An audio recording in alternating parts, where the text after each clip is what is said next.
मैंने एग्जाम में तुक्के लगाए थे and most of them were correct, और किस्मत बहुत ही अच्छी हुई तो तुम्हारा 4-5 नंबर प्लस हो जाएगा, जो मेरे साथ हुआ था। हाय एवरीवन, सुप्रिया है, फाइनल ईयर एमबीबीएस स्टूडेंट। और उससे भी ज्यादा इंपॉर्टेंट इंट्रोडक्शन आज का ये होना चाहिए, I am known for having far lesser marks in mock test than what I actually got in the NEET exam. And for this video it is all everything you want to know before your NEET 2024 exam, before you attempt that paper, including documents, including your dress code।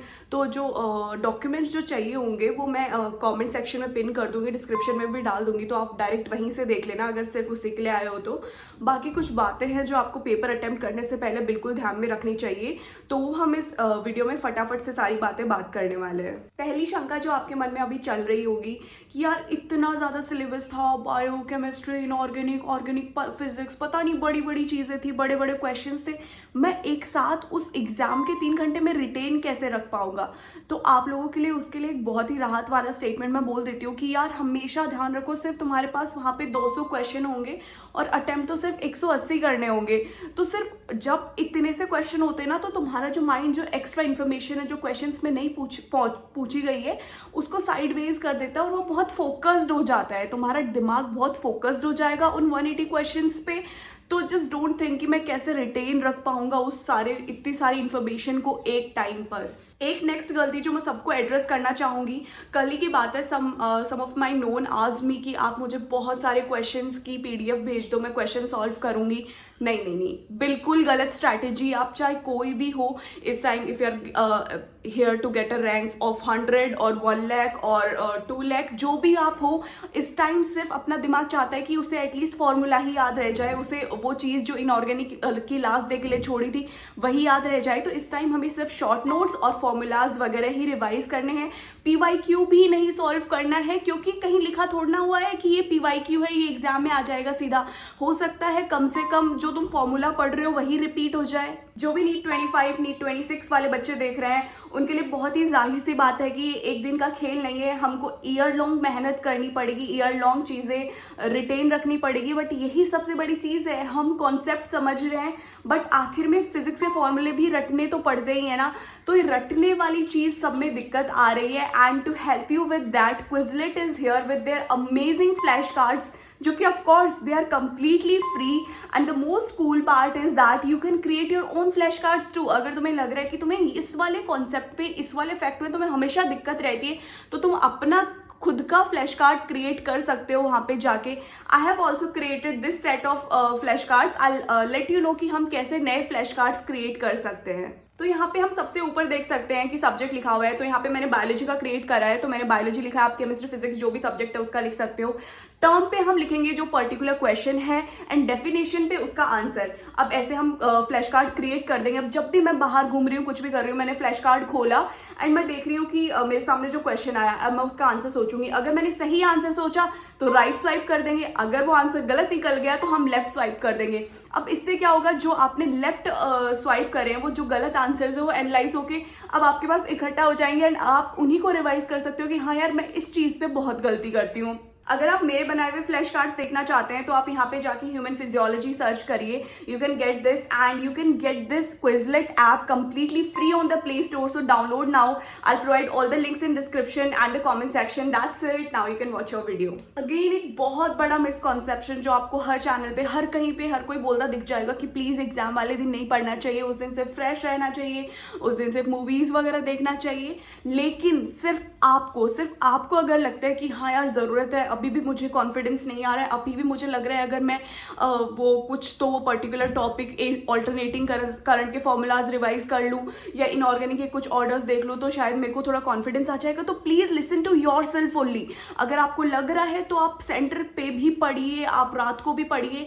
Even I did this. हाँ, sleep जरूरी है, रात को 11-12 बजे तक सो जाना Saturday night को, but सुबह आप 5-6 बजे उठो और पूरे दिन भर रिवाइज करो, कोई दिक्कत नहीं। मॉक टेस्ट से पहले रिवाइज नहीं करते हैं क्या गया, मॉक टेस्ट से तो 1 मिनट पहले तक रिवाइज कर रहे होते। तो ये सोच समझ के बैठो कि हाँ कुछ नहीं यार, एक मॉक टेस्ट ही है, एक कोचिंग में जो हम पेपर देने जाते हैं वही है, तो रिवाइज करते रहो अगर आपको लगता है कि नीड है उसकी। ड्रेस कोड का भी बता देती हूँ कि ताकि आपको इधर उधर वीडियोस में ना घूमना पड़े। तो आपको प्लेन टी शर्ट रखनी है विदाउट एनी बटन्स और anything, and sleeves of course half होनी चाहिए, एंड जो लोअर है तुम्हारा उसमें भी कोई जिप नहीं होनी चाहिए, कोई तुम्हारा बटन्स वगैरह नहीं होना चाहिए, बिल्कुल plain. And don't forget your water bottle. जूते नहीं पहन के जाने हैं, सैंडल्स नहीं पहन के जानी है, नॉर्मल तुम्हारी जो चप्पल होती है वो वाली चप्पल पहननी है। सर में अगर गर्ल्स है तो कोई भी क्लिप वगैरह नहीं लगाना है, ईयरिंग्स वगैरह नहीं पहनना है, कोई भी एक्सेसरी नहीं चलेगी, सिंपल प्लेन रबर बैंड चलेगा। काफ़ी इंपॉर्टेंट एक्चुअल गेम जो है पेपर अटेम्प्टिंग, तो मैं आपको कुछ पेपर अटेम्प्टिंग टिप्स भी बता देती हूँ। सबसे पहले अपन को क्या होता है कि पेपर पकड़ा देते हैं, तो सील्ड होता है वो, एंड हमको वो कुछ पर्टिकुलर टाइम बोलते हैं कि आप सिर्फ इसे 5 मिनट बाद में या 10 मिनट बाद में ही खोल सकोगे। तो अपनी OMR फिल करके आप है ना, ठीक है सील ब्रेक मत करिए, बट मेरा था कि मैं ये देख लेती थी उसमें से कि थोड़ा सा अपन किसी भी पेपर को ऊपर करते तो अंदर के क्वेश्चन दिख जाते हैं। तो इससे क्या है कि तुमने अगर 3 भी क्वेश्चन 4 भी क्वेश्चन सॉल्व कर लिए तो तुम्हें ये लगेगा कि यार पेपर स्टार्ट नहीं हुआ, उससे पहले ही मैं 4 क्वेश्चन और लोगों से आगे हो गया। तो ये कुछ छोटे छोटे गेम है तुम्हारे दिमाग को ट्रिक करने के लिए। तो जैसे ही तुमने पेपर स्टार्ट करा तभी तुम्हारा बढ़िया वाला डोपामिन रिलीज हुआ कि यार सब अच्छा चल रहा है, सब बढ़िया होगा, तो ये करना है। उसके बाद में तुम्हें एक एक क्वेश्चन बहुत आराम से incorrect, false statements, which is not, ये सब जो ट्रिकी वर्ड्स है जो यूज़ करते हैं ये बहुत पुरानी हो चुकी है, बट स्टिल स्टूडेंट्स उसको सिली मिस्टेक कर देते हैं। तो वो उन सब चीज़ें हमें पीछे ना रखें, तो इनका बिल्कुल ध्यान रखना है। बहुत सारे बच्चे ये भी पूछते हैं कि क्या मैम हम तुक्के लगा सकते हैं, क्या आपने तुक्के लगाए थे? तो जी हाँ, मैंने एग्जाम में तुक्के लगाए थे and most of them were correct.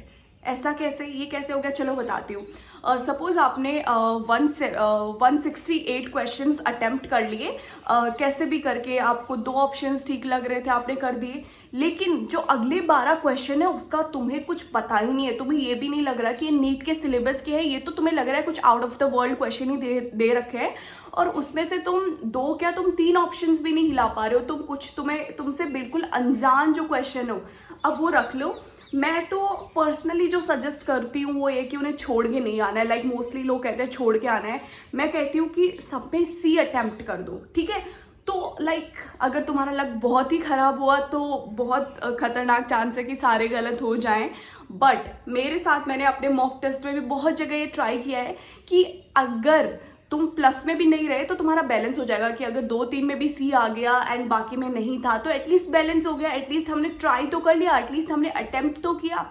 तो मैं ये जानती हूँ कि अगर तुम्हें लग रहा है कि तुम्हारी नैया वैसे भी डूब रही है, तो जो जितने तुमसे बिल्कुल हिल नहीं रहे उसमें से सेम सब में, ये नहीं एक में बी भर दिया, एक में सी, एक में ए, तब तो सारे गलत है, तब तो मान के बैठ जाओ।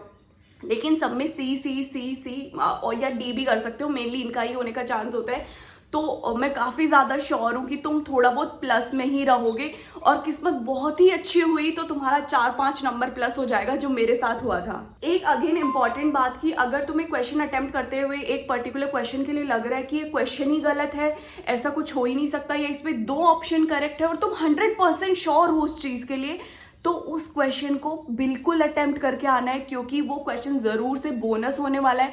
तो हम बोनस के 5 नंबर तो नहीं गंवा सकते हैं ना। तो ऐसे क्वेश्चन जो तुम्हें 100% श्योर है कि ये बोनस होने वाला है, तो उसको तो हद इम्पॉर्टेंट है कि उसको तुम अटेम्प्ट करके आओ। लास्टली 2 चीज़ें सबसे ज़्यादा इंपॉर्टेंट मैं समझती हूँ, इन सबसे परे, इन सबसे इम्पॉर्टेंट इज़ योर कॉन्फिडेंस, की एक मन में एक विश्वास हो कि यार जो भी हो, जो भी मैंने चीज़ दो कम पढ़ी हो, लेकिन ना मेरे साथ कुछ है, मेरा दिमाग उस टाइम बहुत काम करने वाला है। एकदम पॉजिटिव सोचना है कि अरे ठीक है, कोई बात नहीं, मैं थोड़ी शैतान हूँ, मैंने थोड़ा कम पढ़ा है, बट मेरा दिमाग बहुत साथ देने वाला है। ऐसी पॉजिटिव चीज़ें हमें दिमाग में रखनी है, एंड कि ज़रूर होगा यार, क्यों नहीं होगा। नेक्स्ट चीज़ जो है भगवान जी, मतलब उनसे इष्ट देवता को अपने याद करते हुए तुम्हें रखना है। पूरे एग्ज़ाम अटेम्प्ट करो उस टाइम थोड़ा भगवान जी को याद कर लो पेपर आने से पहले, कि आप ही हो, अब मैंने जो करना था मैंने कर लिया, अब आप ही पे छोड़ दिया मैंने, अब आप करो पेपर। तो भगवान जी को बिल्कुल आपको याद करते हुए रखना है। एंड ठीक है यार, भगवान जी सही करेंगे सब कुछ, भगवान जी ने आपके लिए बहुत बढ़िया सोच रखा है, हुआ ना हुआ, he is the best, he has best plan for you. And that's all for today's video. Bye bye, all the best for your exam, बहुत अच्छे से करके आना है।